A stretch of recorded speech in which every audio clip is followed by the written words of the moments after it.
Sizda ham dog'ingiz necha yillardan beri bor, lekin ketmayapti-ku? Sizda ham mana bunaqa yuzingizda dog'lar bormi?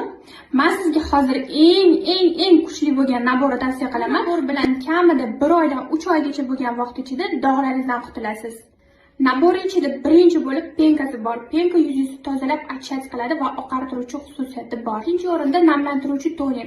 Bu teringizga kuchli namlik beradi, moddalar almashinuvini tezlashtirgani hisobiga qon aylanishi yaxshilanadi.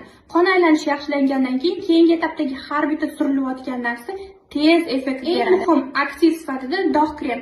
Bu dog' krem уже 5 yildan beri bizda sotuvda bor va haqiqatda dog'larni ketkazish uchun eng kuchli vosita hisoblanadi. Necha yillik dog' bo'lishidan qat'iy nazar dog' kremimiz ishlaydi. Nabori ichida SPF krem bo'lmasligi bu katta xato. SPF krem sizni zashita qiladi, yuzingizni har qanaqa holatda quyosh nuridan va boshqa muammolardan ham himoya qiladi. Agar yuzingizni SPF bilan himoya qilmasangiz, shuncha ishlatgan kremlaringiz hammasi bir tiyin. Naborni olish uchun ссылка orqali Telegramdan